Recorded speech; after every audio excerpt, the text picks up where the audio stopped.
युद्ध भूमि में भगवान श्री कृष्ण गुरु द्रोणाचार्य से बोले, शस्त्र उठाने से पूर्व एक चिंतन अवश्य करें। यदि मैं आपसे कहूं कि अश्वत्थामा मारा है, वह वास्तव में आपका पुत्र नहीं, एक हाथी है, तो क्या आपका जीवन आपको पुनः मधुर प्रतीत होने लगेगा? क्या आपका हृदय पुनः करुणा से भर जाएगा? गुरु द्रोणाचार्य बोले, क्या आप यथार्थ कह रहे हैं वासुदेव? वास्तव में मेरे पुत्र की मृत्यु नहीं हुई है। भगवान कृष्ण बोले, यदि आज आपके पुत्र की मृत्यु नहीं हुई है तो कल होगी। विश्व में कौन अमर रहता है गुरु द्रोण? किंतु वास्तविक प्रश्न तो यह है कि आपके जीवन में सुख दुख, आशा निराशा, ज्ञान अज्ञान, क्या सब कुछ केवल अपने पुत्र के लिए है? क्या आपके जीवन का कोई दूसरा मूल्य नहीं है? क्या आपकी सारी शक्ति, सारा ज्ञान केवल अपने पुत्र के लिए है? गुरु द्रोण बोले, अवश्य, मेरे कारण वह संसार में आया। उसने मुझे एक सुख सम्मान दिया। मेरे लिए जीवन में उससे अधिक महत्व का कोई नहीं है। क्या प्रत्येक पिता अपने पुत्र के लिए उसे अधिक प्रेम नहीं करता? भगवान श्री कृष्ण बोले, तो विचार कीजिए गुरु द्रोण, पुत्र के प्रति आपको इतना अधिक प्रेम है, उसे वास्तव में आपने क्या दिया है? गुरु द्रोण बोले, संपत्ति दी, सुख दिया, राज्य दिया। भगवान श्री कृष्ण बोले, संस्कार दिए, विद्यार्थी धर्म का ज्ञान दिया। गुरुदेव, क्या आपने उसे कुछ भी ऐसा दे पाए जिससे उसे आपकी रक्षा की आवश्यकता ही न हो? मानता हूं सब अर्जुन और अंगराज कर्ण की भांति महान योद्धा नहीं बन पाते, किंतु आप अपने पुत्र को उचित निर्णय लेने का शिक्षण तो दे ही सकते थे। यदि आपने ऐसा किया होता तो आपका पुत्र धर्म का शत्रु नहीं होता और आपको भी अधर्म के पक्ष में रहकर युद्ध नहीं करना पड़ता। गुरु द्रोण बोले, मैं अपने पुत्र अश्वत्थामा को सारे सुख देने की इच्छा रखता था। वासुदेव, मेरे पुत्र अश्वत्थामा के प्रति मेरे मन में प्रेम का तर्क नहीं। भगवान श्री कृष्ण बोले, प्रेम तो उन्नति देता है, उचित अनुचित का ज्ञान देता है। गुरुदेव, प्रेम होता तो आप भी अधर्म से नहीं बंधते और आपका पुत्र भी अधर्म से छूट जाता। वास्तव में यह प्रेम नहीं, आपके मन का मोह है।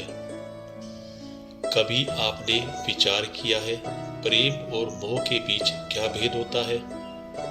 गुरु द्रोण बोले, प्रेम से ही तो मोह का जन्म होता है वासुदेव।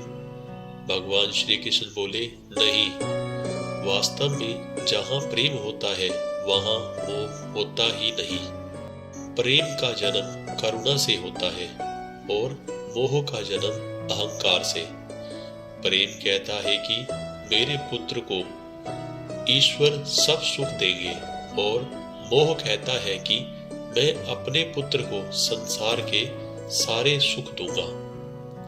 प्रेम कहता है कि मुझे अपने पुत्र पर गर्व है और मोह कहता है कि मेरे पुत्र को मुझ पर गर्व हो। प्रेम मुक्ति देता है गुरुदेव, मोह बांधता है। प्रेम धर्म है गुरुदेव और मोह अधर्म। आपने अपने पुत्र को आटे के घोल पीते देखा तो आपने अपनी साधना भंग कर दी। उसके स्थान पर अपने पुत्र को आटे के घोल से संतोष करने की शिक्षा दी होती तो आपकी साधना भंग करने के स्थान पर उसे संघर्ष कर कुछ प्राप्त करने की शिक्षा दी होती। तो क्या आज आपकी स्थिति कुछ भिन्न नहीं होती? अपने पुत्र का भविष्य उज्जवल बनाने के प्रयास में आप उसके चरित्र को उज्जवल बनाना भूल ही गए।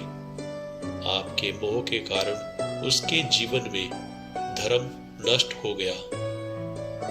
लोभ और लालसा की शिक्षा दी आपने उसे, और स्वयं भी उस मोह के कारण वास्तव में आप गुरु कभी बन ही नहीं पाए।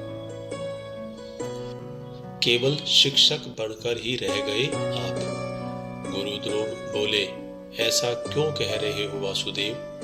मैंने तो अपने संपूर्ण जीवन में अपने सारे शिष्यों को संपूर्ण निष्ठा के साथ उत्तम बनाने का प्रयास किया।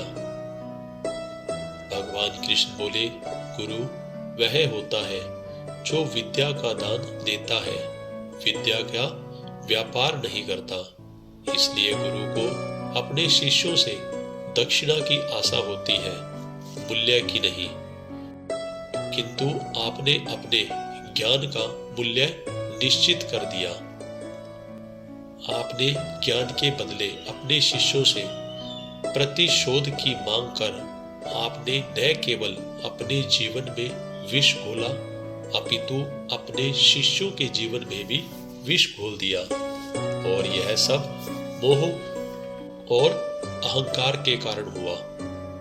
आप गुरु नहीं हैं द्रोणाचार्य।